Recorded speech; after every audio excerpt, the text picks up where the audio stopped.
Welcome to Drama-Free Healthy Living with Jess Cording. I'm your host, Jess Cording.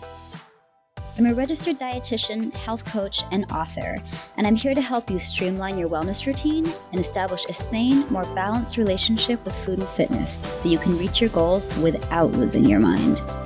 On this podcast, we'll talk about nutrition, exercise, self-care, mindset, and more. I'll be bringing you interviews and expert insight on the topics that matter to your health and wellness.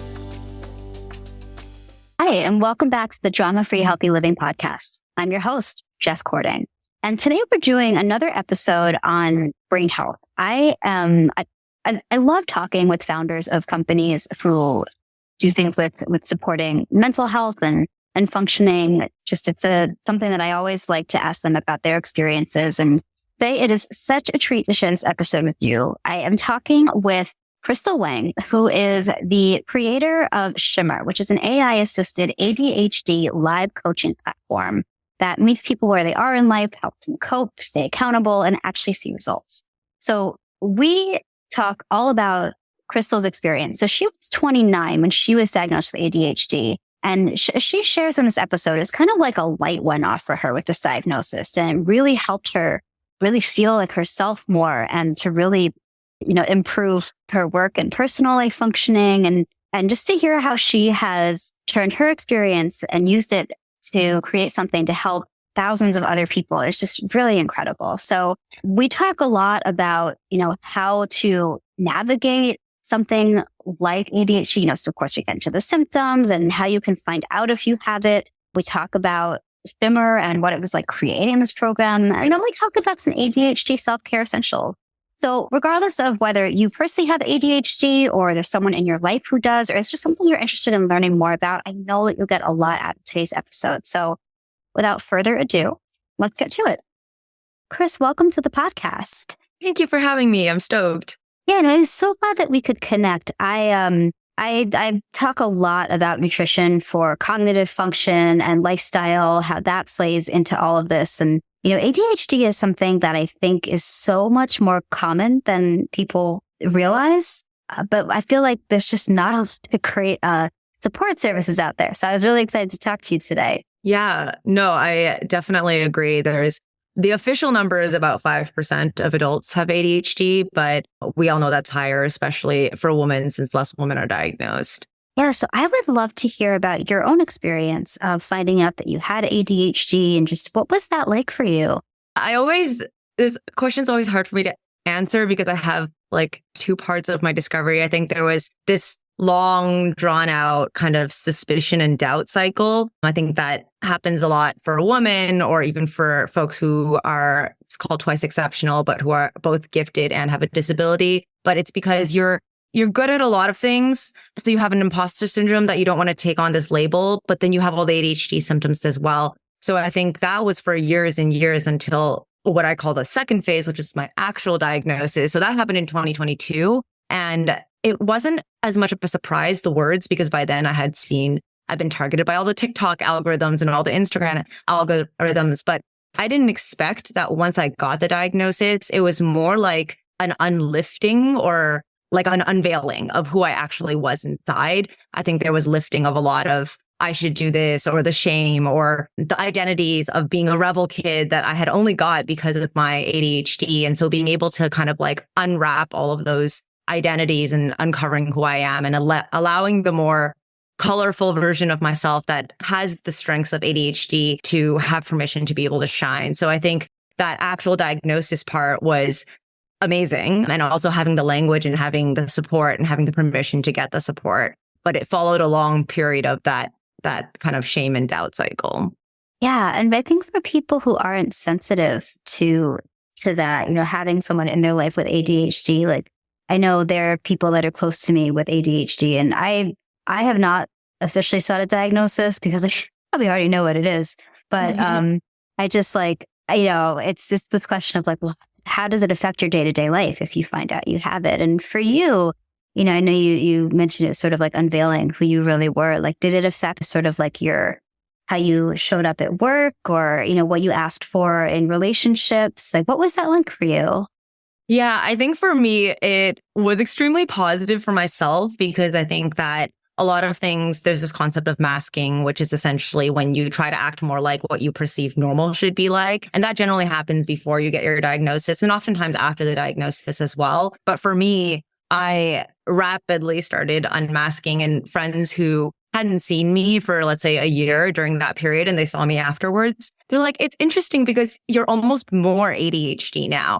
And when I reflected on that comment, I was like, yeah, I think because I finally have permission to be myself and I am ADHD. And so the positive parts are also coming out. And the parts that are negative, instead of really just thinking that they're part of my identity, things like time management or getting distracted or inattention, instead of being like, well, Chris is inattentive, I'm now like, well, this is inattention.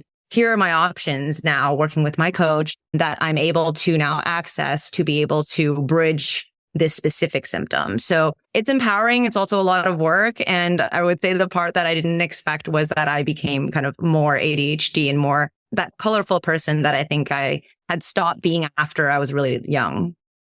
So, and something that I find fascinating, and I feel like we do see this talked about a little bit more now, like there are men in my life with ADHD, there are women in my life with ADHD, and it can show up differently. And I'd love for you to share some of the things that maybe we should keep in mind, like about how it might be a little bit different from, and when I say women and when I say men, I mean like people assigned female at birth and those assigned male at birth. Like I know the language is, we're always trying to figure out the best way to say this, but what are some of the differences we should know about?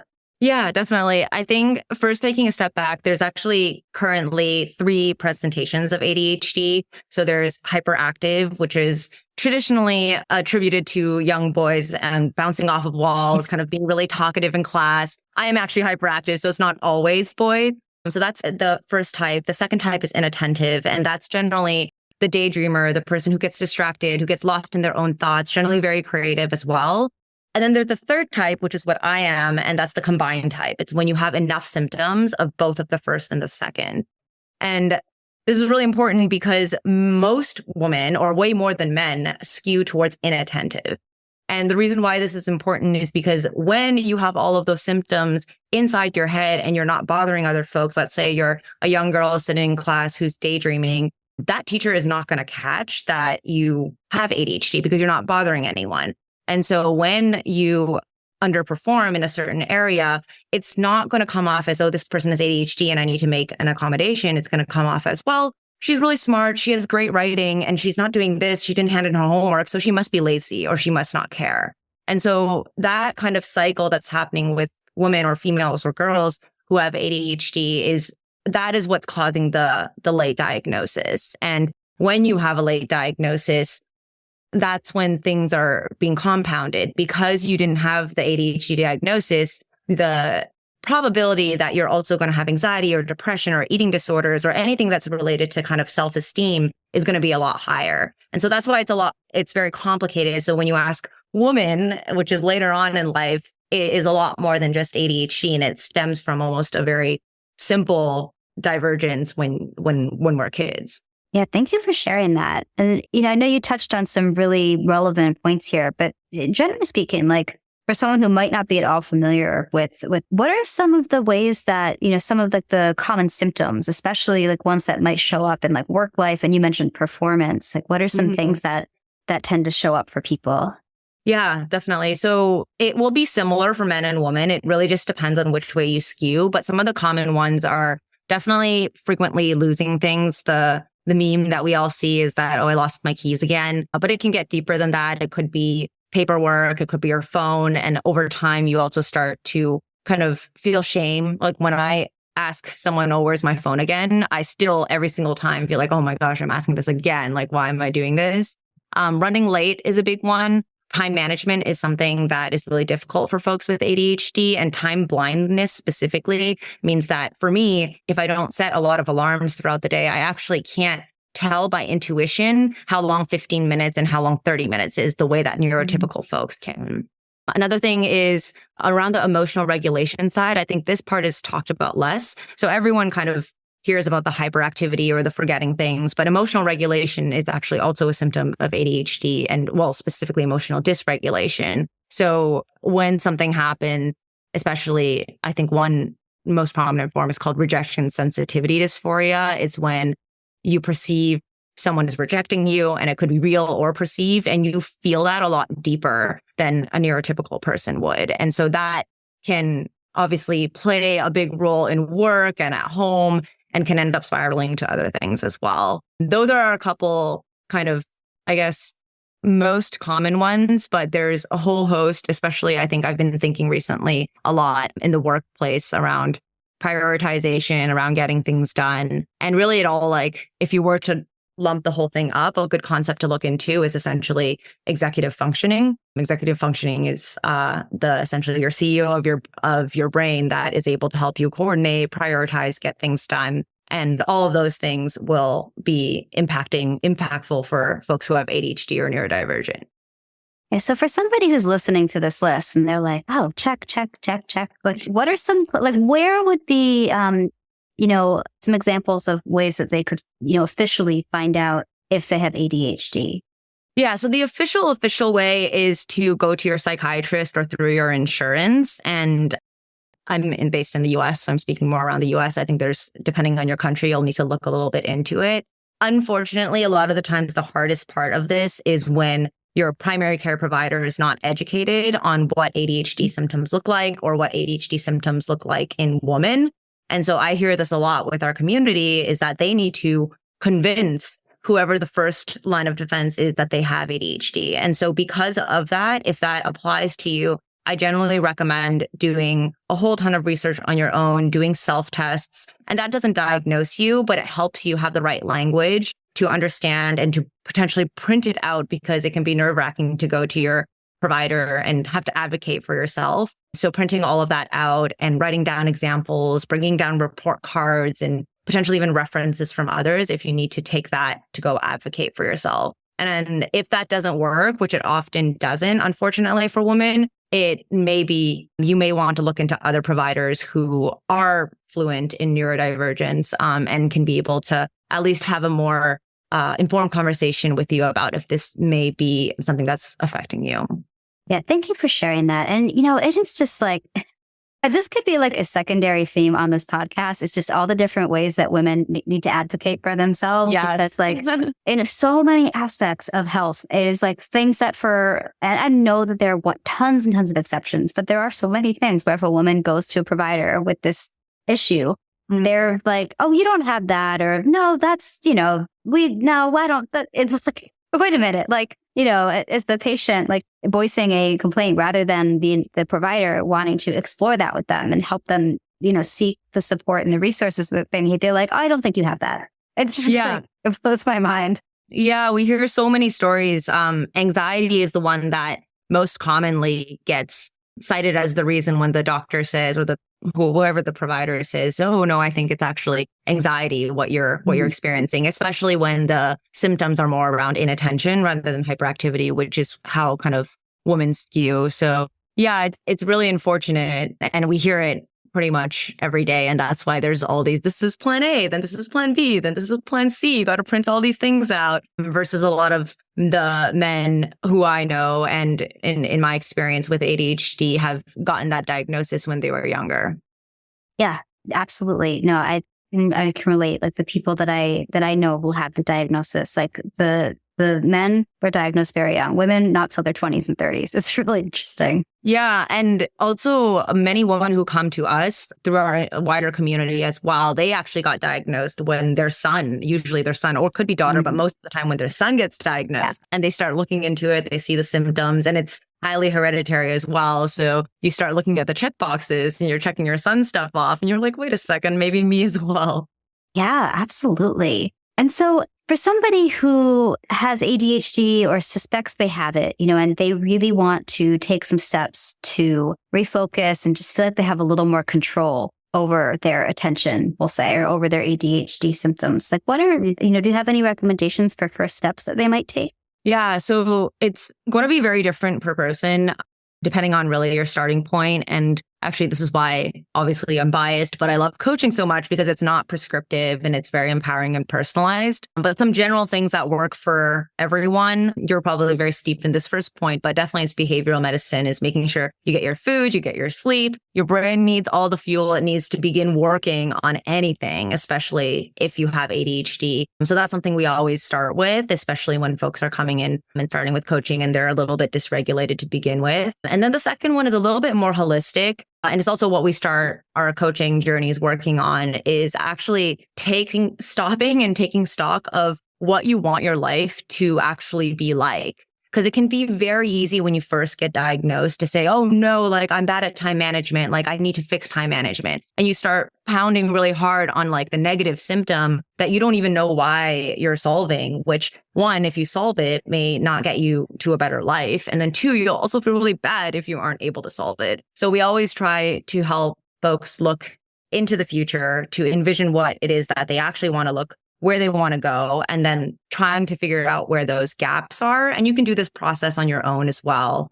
And then I think the last piece is once you figure out the gap, it's really easy to just try to fix things. I think a lot of the times what our members and even myself didn't realize when you get diagnosed is that like ADHD also has all these strengths. And so you can also use those strengths, whichever ones are unique to you, to help you bring yourself closer to your finish line, because that's going to be also a lot more empowering and fun. And that process of discovering of your strengths is really important, is something that is often, in my opinion, overlooked when you take a purely medical approach, because the medical sphere, especially if you use medication or therapy or whatever, or go to your doctor, is generally about fixing and healing. So that's why I love dovetailing this more strengths-based, future-oriented approach that I have in coaching with the medical sphere, whether it is medication or other forms of treatment.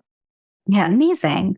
So yeah, let's shift gears. I want to talk about Shimmer. So what inspired you to create this resource? True ADHD style, actually, there's a lot of ADHD entrepreneurs, is that I just created what I couldn't find. I was looking for it. So I was diagnosed in 2022. And when I was, for a variety of reasons, mostly because of my Asian upbringing, I generally don't turn to medication as the first line of defense. So my first order of my mission when I got my diagnosis was, okay, well, what do I do about this? And is there a behavioral solution?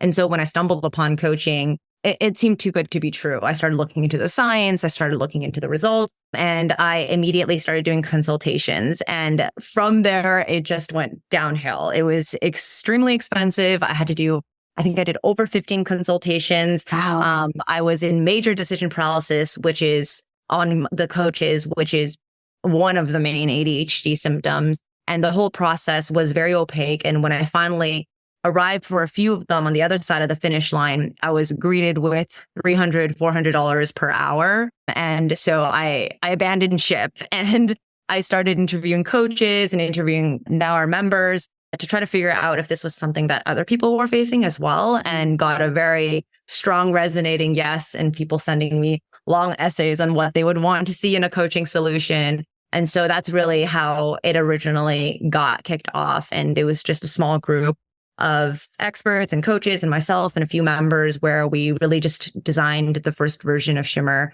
together just for this group of there was about 20 or 30 of us who wanted ADHD coaching. That's amazing. That is so cool. And I love that. I'm right there with you. Like so many things that I've done in my work have really been from not being able to find the resources that I needed for myself or my clients and patients. And to tell us a little bit about how Shimmer works. Yeah. So from, I guess, very high level from a methodology standpoint, if you're not familiar with coaching, we facilitate coaching partnerships. So it's really about you and a coach getting together, and then you work collaboratively to, one, visualize the future. As I talked before, I think perspective memory, or otherwise known as the future orientation, is really difficult for people with ADHD. So we help you look into the future, chart what that would look like, and then figure out what the actual step-by-step map for yourself is going to be. And that's going to look different per person.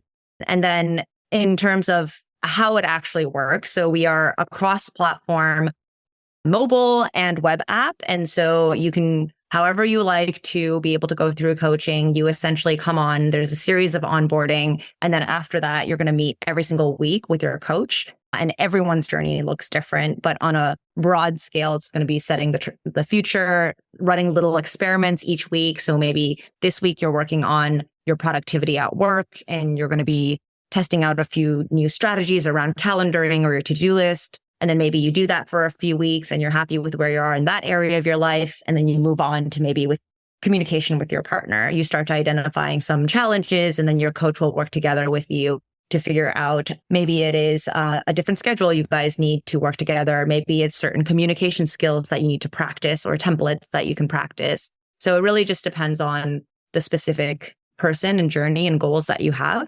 And then in the app, if you also have, my favorite feature is the to-do list is linked to your coach. So when you finish a task, your coach can actually see that and they keep you accountable. So you'll actually get the things that you want to get done. And then there's some community features that are in the works and in the beginning stages. So we have body doubling. So if you want to come and work with other folks to be able to stay accountable and get things done, you can do that throughout the week. And then there's some other exciting community features that are coming soon, which are really important to us because one of the kind of main value propositions that folks get out of Shimmer is just finally feeling like they're not alone in their challenges and their goals, and that there's other folks that are wired similarly to them that are working on them together. Amazing. And is there anything else that you would want people to know about what makes this tool different from some of the other ADHD resources out there?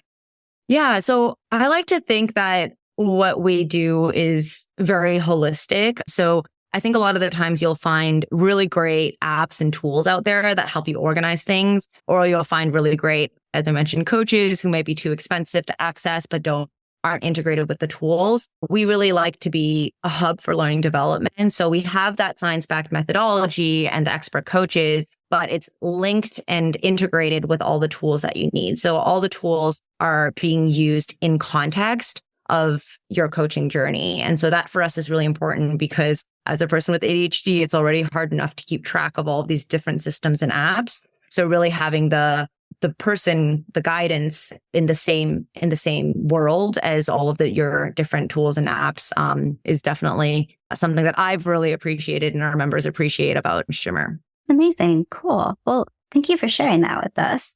Now, I always like talking to my founders about like their own journey because I understand that when you are building a company and you're working this way, there's a lot of it's a lot on a human. And just what have you found to be some of your own ADHD or just general self-care essentials in this experience? I think one of the biggest ones, which may feel a bit strange if you don't have this challenge, but it's related to my ADHD, is in the beginning when I started working with my ADHD coach, I was trying really hard to be a morning person because I thought, and I think many people think that to be successful, you wake up in the morning, you go to the gym at 5 a.m. And so I learned that many folks with ADHD actually have a late set circadian rhythm, which means your natural rhythm is to wake up late and sleep late.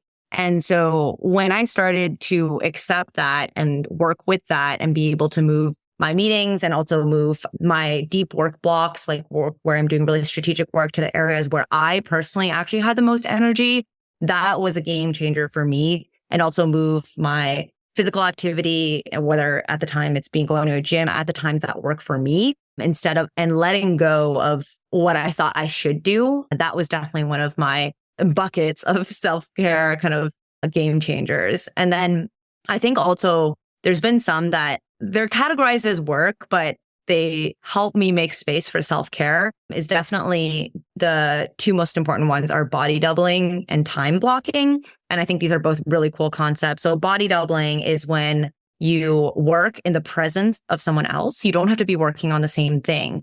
And so sometimes I do that in person and sometimes I do that in our app.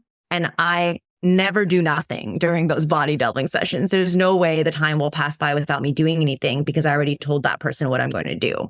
And then the second piece is time blocking. So this was also introduced to me as a concept by my ADHD coach. And it's essentially, instead of writing a long list of things you want to get done that day and trying to power through them as fast as you can, time blocking, you put a block of time in your calendar with a predefined set of items that you want to get done. And so that way you aren't just trying to work the whole day with kind of no end in sight. And that way you have also for the ADHD kind of dopamine and reward system, you have this urgency. I only have 2 hours and I need to get done these 4 tasks. So those two kind of very practical tips or techniques have been really big game changers for me. Thank you so much for sharing all that. I know, I run into this a lot with my clients that they think that in order to be well, they must be getting up at 5 a.m. to work out, doing a cold plunge, like meditating for 20 minutes, like, all and in the specific sequence. And to your point, like we are all unique. And I think whenever I see someone start to accept what works for them and really honor that and build their day around that, it is so incredible, the difference in their mental and physical well-being. So I appreciate you highlighting that because I think in the entrepreneur space, there is this like, it's like the bro who, had his like specific biohacker routine, Yes. Looks a certain way. I left out the sauna. That's the piece I left out. I live in LA, so it's all around me. Yeah. Oh my goodness. But, and I think, thank you for mentioning the body doubling and time blocking. Time blocking has been a game changer for me in my own professional and honestly personal life. It's just like the mental like overwhelm of like, oh my gosh, how am I going to do all the things? It's like, yes, don't have to. This is the time that you're going to allot to do what you can. It's so helpful. So thank you for sharing that tool with us. Now, if people want to check out Shimmer and learn more, what's the best way for them to do that? The most personal way to reach us is actually through our Instagram. I make reels there, so it's at shimmer.care. And conveniently, our website, which is the most official way to reach us, is also shimmer.care. So it's www.shimmer.care. Beautiful. And we'll be sure to link to all that in the show notes. So, Chris, thank you so much for coming on today. I so appreciate you sharing your experience and your insight with us. And I just have one more question for you. And this is a question that I ask all my guests because there's so many different ways to interpret this. I don't think I've ever had 2 people say the same thing. But that question is, today at this moment in time, because I know we're all constantly evolving, but what does healthy living mean to you? So for me, it's very aligned with our methodology around acceptance commitment training in Shimmer, but it really is living a life that's aligned with your values or whatever you want to call it, whether it's your North Star, because I think that looks different for everyone. And I think sometimes when people hear the word healthy, they think of the gym or as we were talking about, waking up early. But for me, it's really making sure that every single day I'm doing things that are aligned with my values. So for me, 2 really important values for me are adventure and learning. And so being a startup founder, I get to live those values every single day. And because of that, all my kind of healthy habits are easier to be able to fall in line. Amazing. Thank you so much for sharing that with us today. And all of you guys who are out there listening, on your devices, I don't know, maybe you're cooking dinner, you're doing the dishes, taking a walk, or I don't know, just enjoying a little you time. I hope that you enjoyed today's episode. If you like what you hear, please consider leaving us a 5-star review on Apple Podcasts or Spotify. They do matter and help me continue to bring you great guests like Chris today. Chris, thank you for being a guest today. No, thank you so much for having me. I had a lot of fun. All right. Well, all of you guys, thank you for being here with me. As always, have a wonderful day and we'll talk soon. Thank you for listening to Drama-Free Healthy Living with Jess Cording. We'll see you next time.